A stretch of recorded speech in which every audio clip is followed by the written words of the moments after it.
Hey, sickos, and welcome back to another episode. I'm your solo host, Sensory Stowers, and you're listening to the Too Extreme for Mainstream podcast. So, as promised, today we will be talking about 29 Needles. Now,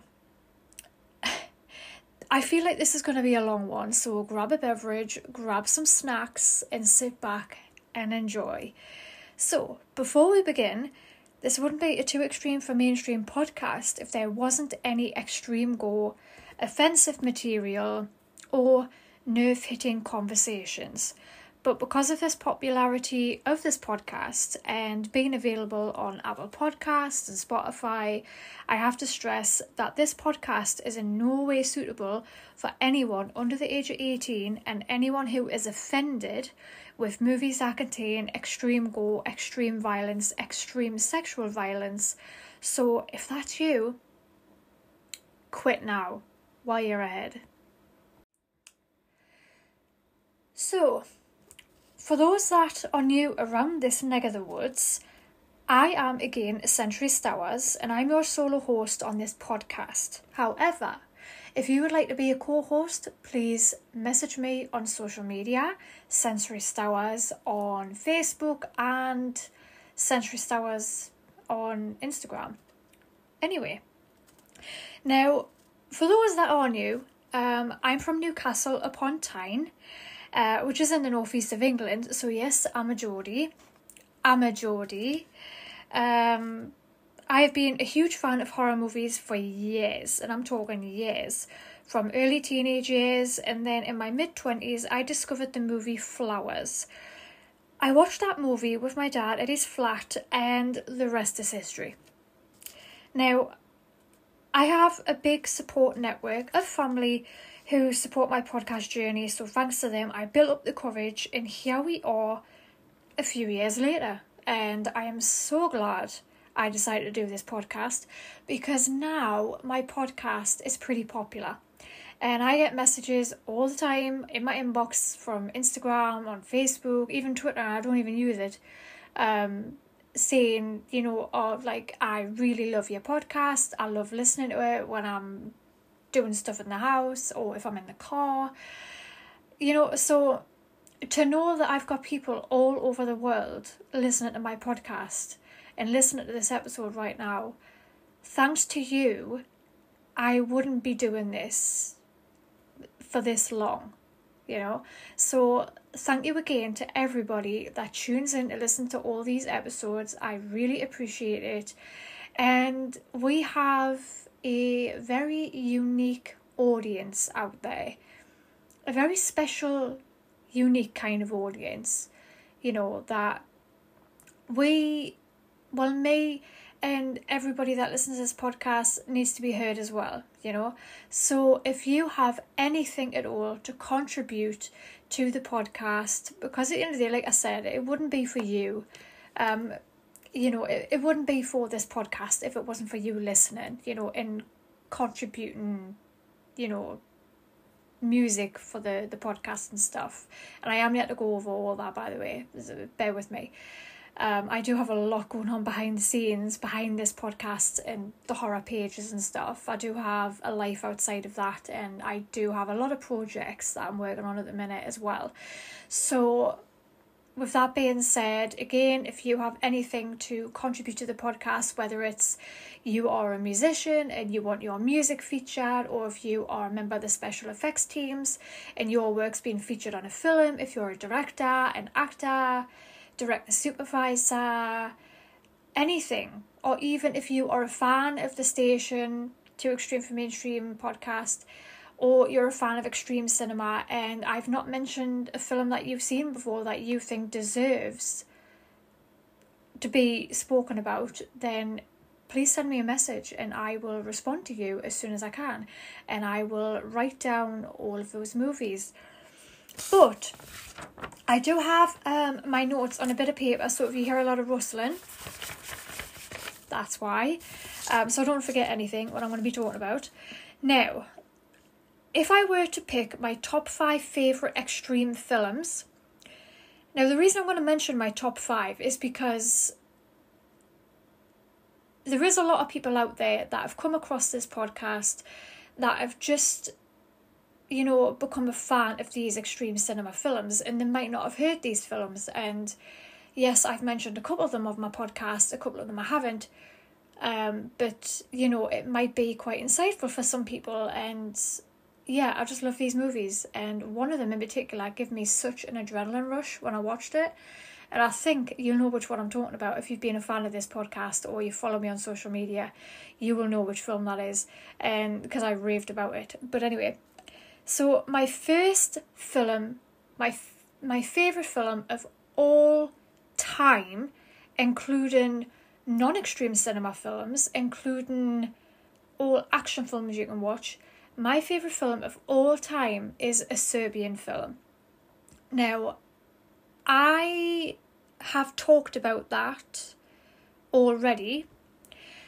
I am pretty sure I have on this podcast. If not, I will do one because, like I said, it's my favourite film of all time, and it's one of them movies that gets you thinking in many different ways, and I absolutely love it, and it's one of the best. So if you haven't seen a Serbian film, go and find it, go and watch it, and then come back to this podcast and let me know your thoughts on it. Because there's a lot of opinions out there about this film, a lot of different opinions as well, not just I love the film or I hate the film. There is a lot of people out there that love this film, you know, and a lot of people that have just watched it and fell in love with it. So please let me know what you think of a Serbian film. But anyway, in second place is XXX Dark Web. Yes, that is the movie that gave me the adrenaline rush when I seen it, and I absolutely loved it. And I interviewed White Gardenia, who is Daniel Valiant, and I even did an interview with some of the actors in that film as well. And one of the actors sent me over a movie poster, which I've had to ask Daniel to resend over because I lost it. So if you're listening to this, the guy that sent me that, I do apologise. But I get that many emails every day about this podcast and about getting featured on other podcasts and stuff. And to be honest with you, I decline those because I don't, you know, I started with this one. I just want to keep it as this for now. And I want to dedicate this podcast to all of you guys because, like I said before, I can't stop saying it and I will say it forevermore. So you might get sick of me saying it, but I don't care.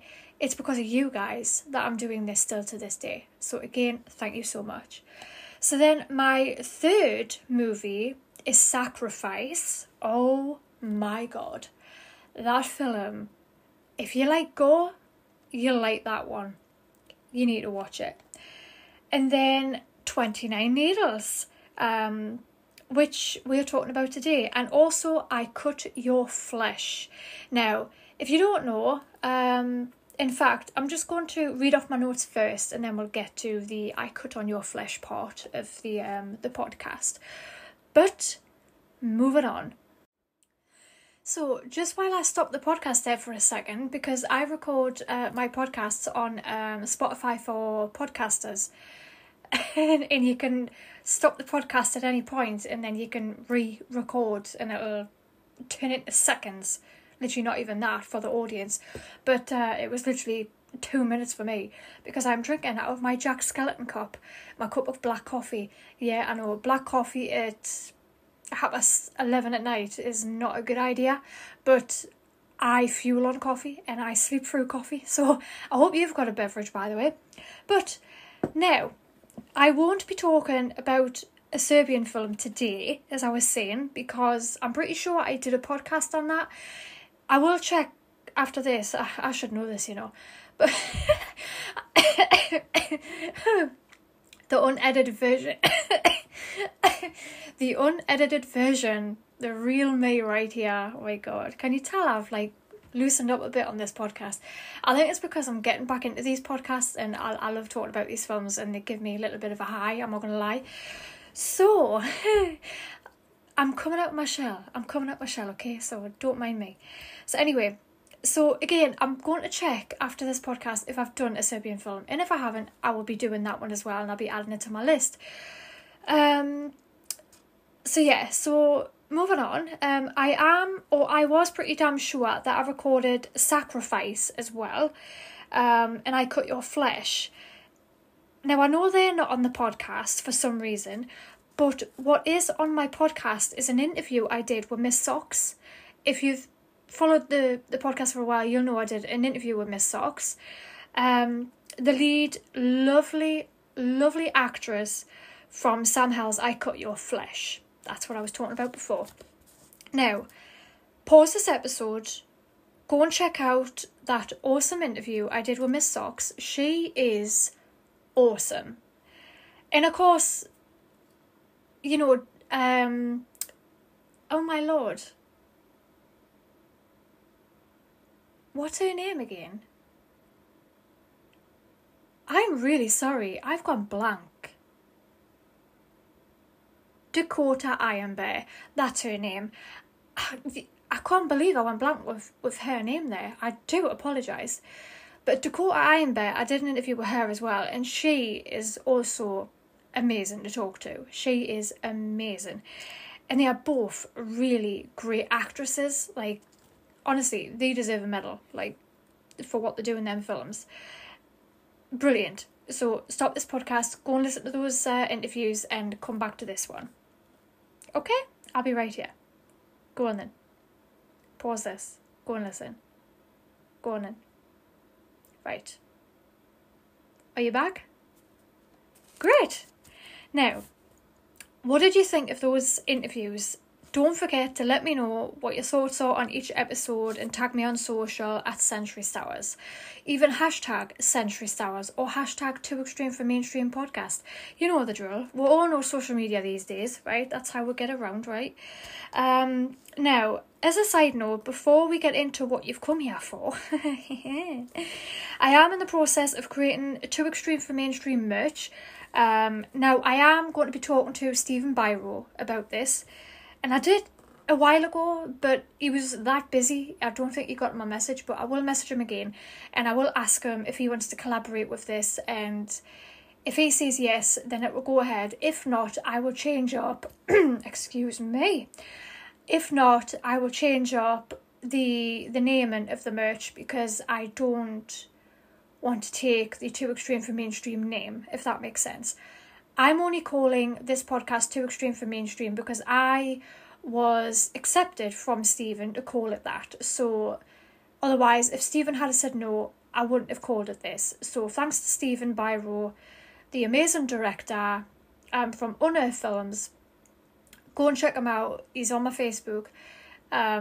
He's great.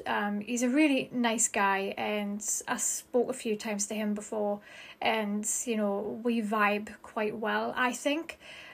So that's that about the merch, and that if it does go ahead, then it will 90% chance go ahead. If I know Stephen that well, but if not, like I said, it'll go ahead in any way with a different name. Now, that will be available on my site once it is completed. I am in the process of creating my own website. I don't know whether to have a domain and create it that way or just create a blog, and I can add interviews on there. I can add videos of unboxings of horror merch and everything like that on there on a YouTube, you know, or I might even do a YouTube channel. I don't know yet. But I know I'm making merch, that's for sure. So when it's all completed anyway, to keep that long story short, excuse me, keep your eyes and ears glued for that. But now, let's get on with this episode. So 29 Needles was directed by Scott Philip Gurgins, and it was released in May of 2019 and has a running time of 1 hour and 35 minutes. Now, what an adrenaline rush, 1 hour and 35 minutes it is. Now, this is a segment from the movie itself. It says 29 Needles stars Brooke Berry as Francis, who uses pain to hold back his inner demons. But when this no longer works, his obsessions for pain and sex lead him into a new territory. That's the overall story. Thanks for listening. I'm only joking. Now, I will state that if you saw me That's my Geordie coming out, do apologise. I'll repeat that again. I will state that if you saw my interview with Scott on YouTube or our podcast interview, you'll know that Brooke Berry sadly passed away shortly after the filming or the release of this movie. However, Brooke was in the mindset process of transitioning. That's what we know. So, with a heavy heart, I'd like to pass over my condolences, and my condolences go out to Brooke's family, Brooke's friends, and those that Brooke worked with on the set of 29 Needles. So essentially, this podcast is dedicated to Brooke Berry and dedicated to Scott Philip Goergens, because you know, when you get a friend and you work with this person, you are not only a co-star of someone, but you become a friend. And this movie took a long time to make, so I'm pretty sure a lot of people, you know, had a friendship with Brooke Berry, and, you know, it must have been absolutely devastating for the family of Brooke and also the friends closest to him or her. I'm going to say her because Brooke was transitioning. So, yeah, so my heart goes out to all those people. Now, 29 Needles was a deep storytelling adventure about, you guessed it, pain and sex. Now, there is elements of BDSM. Now, for those that don't know, I am a doormate in the BDSM lifestyle, so I recognise a lot which was happening in this film. So we have, I'm going to say, a middle-aged man who hangs about in a local bar, which is Francis, and he meets a young man and they end up at his place. Now, it turns out this young man hasn't got what it takes for Francis, then Francis leaves. I will mention that the portion of this film isn't the beginning. A lot more does happen before, and most certainly a lot more does happen during the whole entirety of this movie. But swiftly moving on from that, we later see Francis getting approached by Hans at the bar that I mentioned, and Hans knows, or he thinks he knows, what Francis is looking for. So with that, Hans takes Francis to this building. There's no branding, as according to Hans, it's supposed to be like that due to the antics that goes on within inside those four walls. So Francis walks in, walks around the building, and I'm pretty sure Hans thinks that he's solved the puzzle with Francis, because Francis does seem to have a good time. However, Francis does visit a few times, but every time he finds himself, I'm going to say, more and more dissatisfied with what he wants, and he wants more of it, you know? He wants more of what he's craving. So that's when Francis really does go on the journey. So that is the basis of the movie for 29 Needles. I'm sure by now it has either piqued your interest enough to want to know where you can watch this film or where you can purchase this film, I should say. You can purchase this movie from unearthfilms.com, I believe, which is Stephen Byro's website. You can buy it on Blu-ray and DVD, and that contains the director's commentary, the making of 29 Needles, outtakes, photo gallery, and trailers. So go over to Unearthed and purchase it. So now, my thoughts overall for this movie is that it's deep with meaning, fresh as in what you do see on the screen. It's very different to what we have seen before, or should I say what I have seen before. And mostly it's unique in the way the story goes and how the story unfolds and the backstory of the characters on screen, especially how Scott found them in their story. So this movie does stand out in its own way above the rest. It's definitely worthy of a spot on your shelf. Not to mention the artwork that's featured on the cover. It's a painting. Some art that is an incredible piece of art, and I would love to have that in a frame on my wall, not gonna lie. So now moving on to the cinematography, it's really good how Scott captured the characters the way he did and the angles that he did. The lighting The darkness was just right. The darkness in the bar, in the building Francis visits, was just the right amount of darkness. It wasn't too light, it wasn't too dark, it was just right. And it makes it feel very grungy, in my opinion. And on the other hand, the lighting, that was equally just as good. Not too light, but not too dark. Just the right amount of light. Now, the acting, however, for me, wasn't 100% a lot of the time. But don't let that put you off. Do not let that put you off the storyline.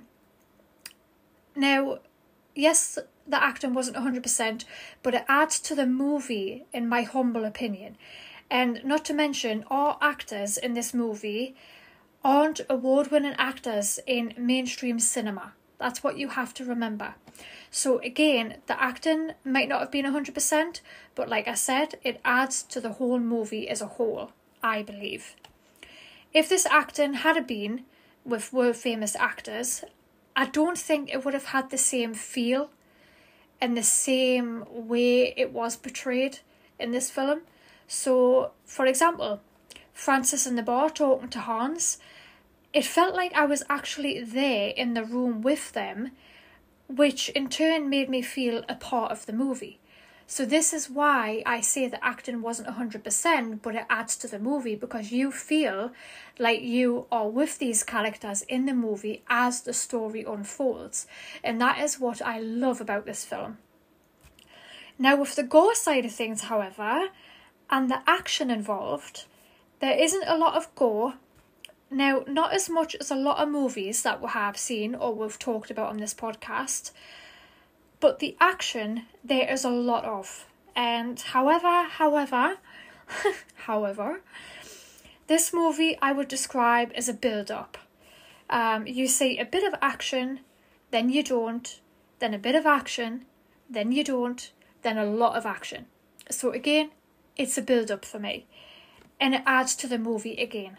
So this movie is a great watch, and again, it's definitely different and unique to the rest, above its own, and it stands on its own for sure. It's different and unique in its own way.